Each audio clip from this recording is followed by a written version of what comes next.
To this end, this government will not assist the ICC in any way, shape, or form. I am certain that all members of my cabinet, including yourself, will echo my views on the matter. Marcos Jr. is a liar. He betrayed the country and the Filipino people. Liar po sa ang banda.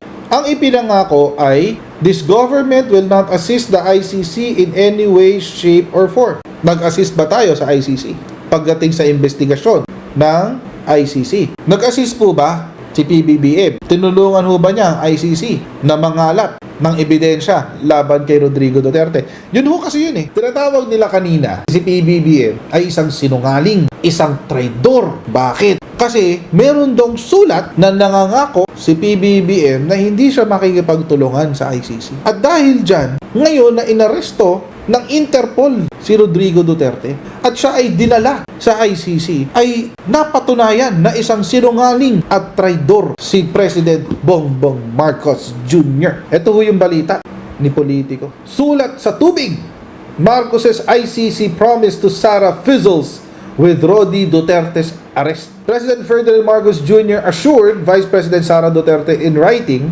that the Philippine government would not assist the ICC in its investigation into the bloody war on drugs more than a year before her father, former President Rodrigo Duterte, was arrested in Manila to face charges of crimes against humanity. Marcos formalized his stance in a letter dated December 15, 2023, a copy of which was obtained by Politico addressing the Vice President's concerns, legal or otherwise, regarding the ICC probe. So nangako daw si Presidente na hindi siya magko-cooperate sa ICC. Yun din ho ang pinost ni Ana Malindog. Uy, ayan o. Yung China propagandist ng Pilipinas. Isa sa mga China propagandist ng Pilipinas, si Ana Malindog. Marcos Jr. is a liar, sabi niya. Betrayed the country and the Filipino people. Uy, talaga. Marcos Jr. is a liar. He betrayed the country and the Filipino people. Share daw. Share daw. Ito muna. Tingnan muna natin yung sa Office of the Executive Secretary. Ito yung sinasabi ni Politico. Ayan, no? Office of the President of the Philippines, Malacanang.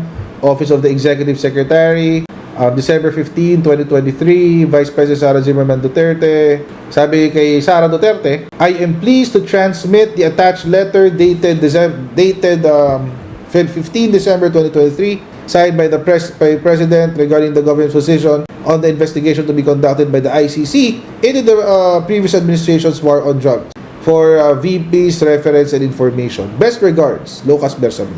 Turoy sulat. Pirma ni BBM yan. Seal ng Malacanang. Mukhang legit. May barcode sa ilalim. Copy furnish si Secretary Remulla tsaka si Guevara. This has reference to your letter dated December 4, 2023, as well as similar letters sent to members of the cabinet, namely Remulla and Menardo Guevara on even date.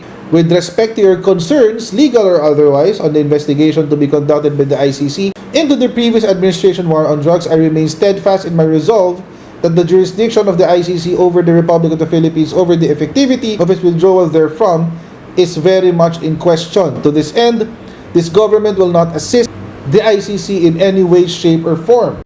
I am certain that all members of my cabinet, including yourself, will echo my views on the matter. As is my sworn duty, I will continue to defend and assert the sovereignty of the Republic of the Philippines at all times. Very truly yours, PBBM. Ayun ang kanyang signature, seal ng Malacanang, and everything else. Pag-usapan ngayon natin to. Ano sabi ni Ana Malindog?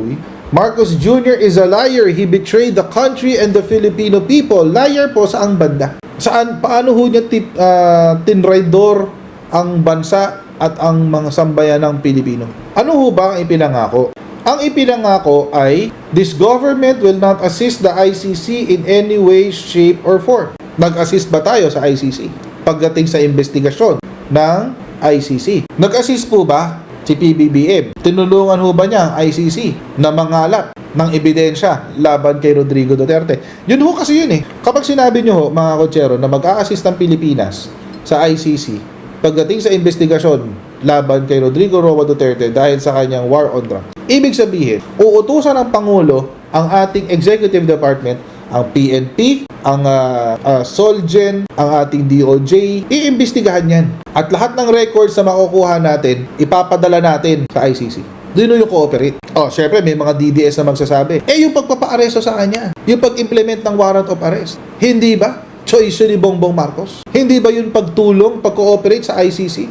Well, technically, kung ako tatanungin, indirectly nag-benefit si ICC. Let's call it as is. Bakit? Pumunta siya sa Interpol, in-implement ni Interpol, nag-request sila sa Pilipinas kung pwedeng makuha ang person ni Rodrigo Duterte para dalhin sa ICC. Pumayag ang Pilipinas. Sige, implement namin. Bakit? May batas kami na kailangan sundin. Teka, hindi. Rome Statute ang dapat sinusunod, di ba?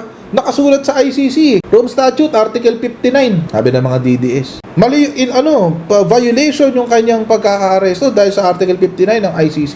Anong sagot kanina, Attorney Claire, dun sa video na pinanood natin kanina? Hindi na tayo party sa ICC. Ang ginamit ay ang batas na RA 9851, specifically Section 17. Domestic law yun. Municipal law yun, mga kochero. Pilipinas yun. Hindi ICC yun, hindi Rome Statute. So, anong participation natin sa ICC? Well, technically, we did not work with the ICC. Hindi natin tinulungan ang ICC. Hindi nakipagtulungan ang Marcos administration sa ICC. Pero nagbenepisyo ba si ICC sa ginawa ng Interpol? Oo, nagbenepisyo sa ICC. Nakuha nila yung gusto nilang arestuin. Nagbenepisyo sila. Pero, technically, hindi nag-participate ang Pilipinas sa proceedings ng ICC. Ano pang napagbenepisyohan ng ICC?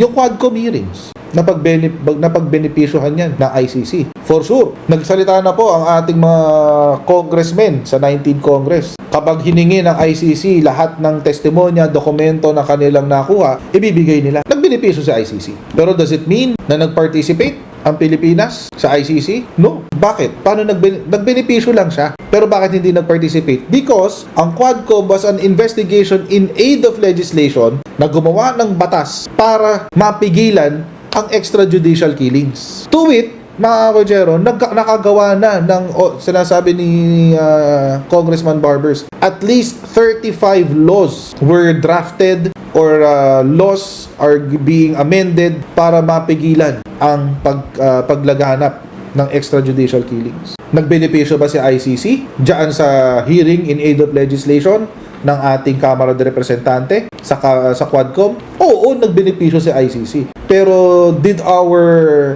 members of the Quadcom cooperate with the ICC? No, hindi ho. Pero syempre, palalabasin ni Harry Roque na merong ICC representative sa hearing, si former Senator Trillanes ay isang senyales na nakikipagtulungan sa ICC, etc., etc.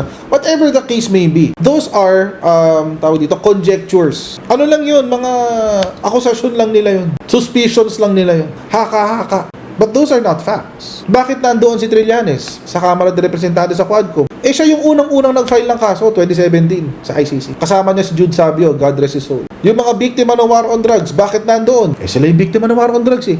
Natural, kailangan mo sila para makapag-legislate ng batas. Kailangan makuha mo yung kanilang pananaw na kanilang pinagdaanan para makapag-legislate ng batas. Basic. So, paano nag-cooperate ang bansa sa ICC? At bakit ngayon, obsessed ang mga DDS sa soberanya? Pinakita ko na ito kanina, nung panahon ni Digong, siya mismo ang tumraidor sa bansa nung siya ay nagkaroon ng secret agreement na pabor sa China. Si Digong ho ang nagsuko ng ating soberanya nung sinabi niya na walang magsasalita sa West Philippine Sea. Si Digong ho ang nagsuko ng ating soberanya nung sinabi niya na itatapon ko ang PCA ruling, itatapon ko yan sa basurahan. Si Digong ho yung nagsuko ng ating soberanya nung sinabi niya na tubig lang yan. See the double standard? Can you see the intellectual dishonesty of these people?